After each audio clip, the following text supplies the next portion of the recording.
జరుపుకోవడం జరుగుతుంది. మరి ప్రతి సంవత్సరం కూడా మల్లమాంబ జయంతిని ఫార్మాలిటీగా మేమందరము చేసుకుంటా ఉన్నాం. ఈ రోజున గవర్నమెంట్ వారు మరి గుర్తించి మరి ఆనాడు మల్లమాంబ మారుమూల ప్రకాశం జిల్లా మారుమూల గ్రామంలో ఉన్నటువంటి కేశవ శెట్టి శివభక్తుడు, కుమ్మర కులంలో ఉన్నటువంటి శివభక్తుడు కడుపున ఆణిముత్యంలా జన్మించినటువంటి మల్లమాంబ ఆ రోజుల్లో మహిళల్ని మరి ముందుకు రానివ్వరు, చదువు లేదు, సంస్కారం లేదు.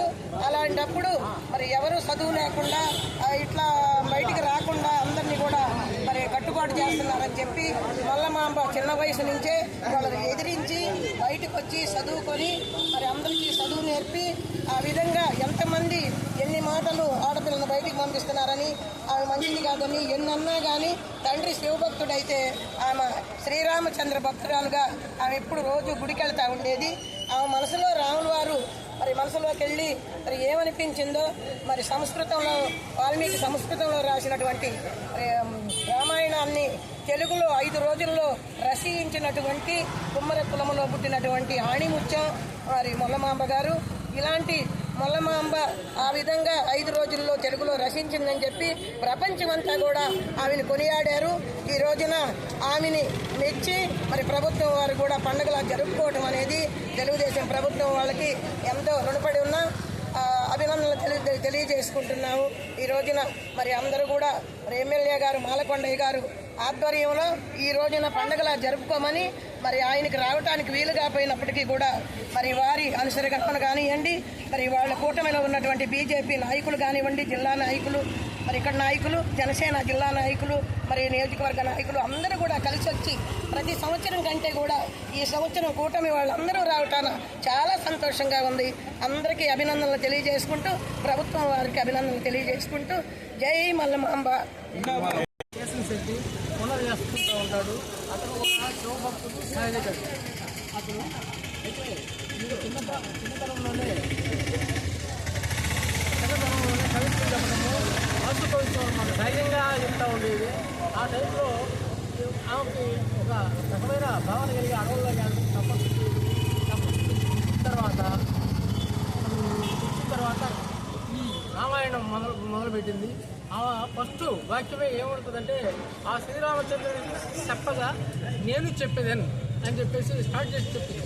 అంటే ఆయన చెప్పుకుంటేనే రాస్తున్నారు, అంటే నాది ఏమని చెప్పేసి ఆ రకంగా స్టార్ట్ చేయడం ప్రారంభించింది. అయితే ఆమె చనిపోయే ఎవరికంటే కృష్ణదేవరాయ టైంలో సమకాలీనురాలు. కృష్ణదేవరాయ కూడా ఆమె సన్మానం చేశాడు. తెనాలి రామకృష్ణుడు ఆమెను ప్రోత్సహించి శ్రీకృష్ణదేవరాయలకు తీసుకెళ్లాడు. అందుకే పద్మనాభం ఆ సినిమాలో తెనాలి రామకృష్ణుగా నటించు వాణిశ్రీ హీరోయిన్గా మొల్ల అని చెప్పి ఒక సినిమా తీశారు 1970లో. దాని నిర్మాత కూడా పద్మనాభము. ఆ సినిమా వచ్చింది. వాణిశ్రీ నటించింది మొల్లగా. ఎన్టీ రామారావు గారు ఆ మొల్లని వాణిశ్రీని పిలిపించేసి ఆ రకంగా కూర్చోమని ఎవరు చెప్పారు అని చెప్పేసి వాణిశ్రీని పిలిపించి చాలా బాగా కూర్చున్నాము మొల్లలాగా. మొల్ల అంటే ఇట్లా అని చెప్పేసి మా అందరికీ తెలిసిందని చెప్పేసి ఆ మొల్ల విగ్రహాన్ని ట్యాంక్ బండ్ మీద, హైదరాబాద్ ట్యాంక్ బండ్ మీద ప్రతిష్ఠింపజేశాడు ఎన్టీ రామారావు గారు. తర్వాత ఆమె 1530 సంవత్సరం 1529లో శ్రీకృష్ణదేవరాయ చనిపోతే 1530లో ఆమె మహాసమాధి అయింది. ఎక్కడంటే శ్రీశైలంలో తపస్సు చేసుకుంటా 90 సంవత్సరాల వయసు వచ్చేటప్పటికి ఆమె మహాసమాధి అయింది. ఆ రకంగా ఆమె మొట్టమొదటి తెలుగు కవయిత్రి మహిళా కవయిత్రి. మొట్టమొదటిసారిగా ఆమె రచన అంతా కూడా ఆమె ఏం చెప్పిందంటే, సంస్కృతంలో అంతకుముందు పండితులు చెప్పిన ఎన్ని కూడా అర్థం కాని అందుకని సరళంగా కవిత్వం చదువుకునేటట్టుగా ఆమె కవిత్వం రాసింది. ఆ రకంగా ఆమె ఉమ్మడి పురాణే కాదు, మొట్టమొదటి మహిళ కాబట్టి ఆమెని గౌరవించుకోవాల్సిన అవసరం ఉంది. ఆమెని ప్రభుత్వం వారు గుర్తించి ఆమెని జయంతిని ప్రతి సంవత్సరం జరపడానికి మనకి జీవో ఇష్యూ చేయడం కూడా చాలా గొప్ప విషయం. ఆ రకంగా ప్రభుత్వాన్ని మేము అభినందిస్తున్నాం.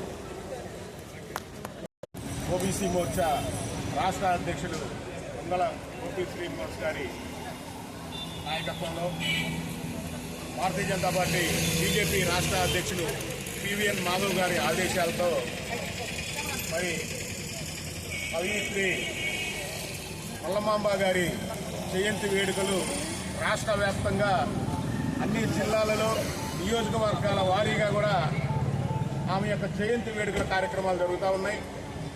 15వ శతాబ్దంలోనే మరి ఆనాటి తెనాలి రామలింగడి యొక్క సరిసాటిగా మల్లమాంబ గారు పుల్ల రామాయణాన్ని రచించి మహిళలలో కూడా చైతన్య స్ఫూర్తిని నింపి ఈ యొక్క రాముని చరిత్ర అద్భుతంగా రచించినటువంటి ఆ మహా రచయిత్రి మల్లమాంబ గారిని గుర్తుంచుకోవడం, భవిష్యత్ తరాలకు తెలియజేయడం అనేది చాలా ఆనందదాయకం, శుభపరిణామం. మరి కుమ్మరి ప్రజాపతి ఒక చిన్న కమ్యూనిటీ, బీసీ కమ్యూనిటీ నుంచి వచ్చినటువంటి ఆ మహా కవయిత్రి గొప్ప రామాయణాన్ని రచించి మరి యొక్క రాముని చరిత్రని అద్భుతంగా ప్రజలకు చూపించినటువంటి ఆ మహనీయురాలు యొక్క జయంతి వేడుకలు చేసుకోవడం ఈ యొక్క కార్యక్రమంలో బాపట్ల జిల్లా భారతీయ జనతా పార్టీ ఓబీసీ మోర్చా గాలం ప్రభాకర్ యాదవ్ గారి ఆధ్వర్యంలో జరుగుతున్న ఈ కార్యక్రమానికి మేమందరం పాల్గొనడం కూడా మా అందరికీ కూడా చాలా ఆనందంగా ఉంది. ఇటువంటి మహనీయుల చరిత్ర భవిష్యత్ తరాలకు తెలియజేయడం మన బాధ్యత. ఇటువంటి గొప్ప కార్యక్రమాలను చేస్తున్నటువంటి భారతీయ జనతా పార్టీకి హృదయపూర్వక ధన్యవాదాలు తెలియజేసుకుంటూ మరి ఇంకా మహనీయుల చరిత్రలను ప్రజలకు భవిష్యత్ తరాలకు తెలియజేసే బాధ్యత కూడా భారతీయ జనతా పార్టీ తీసుకుంటుందని ఈ సందర్భంగా తెలియజేసుకుంటూ సెలవు తీసుకుంటున్నాను. జై హింద్, జై భారత్.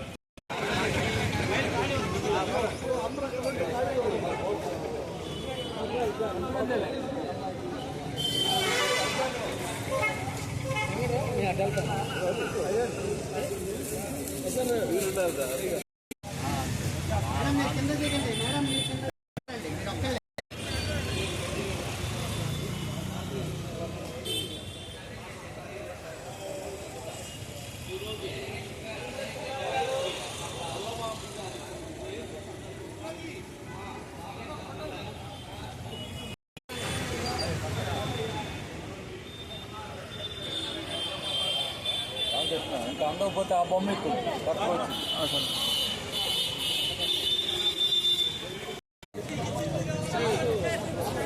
మల్లమాంబ గారి జయంతి సందర్భంగా రాష్ట్ర ప్రభుత్వం అధికారికంగా మరి అన్ని జిల్లా కేంద్రాల్లో మరి వారి జయంతోత్సవాలు జరుపుకుంటున్నారు. మన చీరాల నియోజకవర్గంలో కూడా తెలుగుదేశం పార్టీ శాసనసభ్యులు శ్రీ మద్దులూరి మాలకొండయ్య గారి ఆదేశానుసారం మేమంతా ఇక్కడికి విచ్చేసి ఉన్నాము. మరి కవయిత్రిగా ఎంతో ప్రసిద్ధి చెంది వల్ల రామాయణం రచించి మరి ఎంతో మంది మరి ఆధ్యాత్మిక భక్తులకు ప్రీతిపాత్రమయ్యారు వల్ల గారు.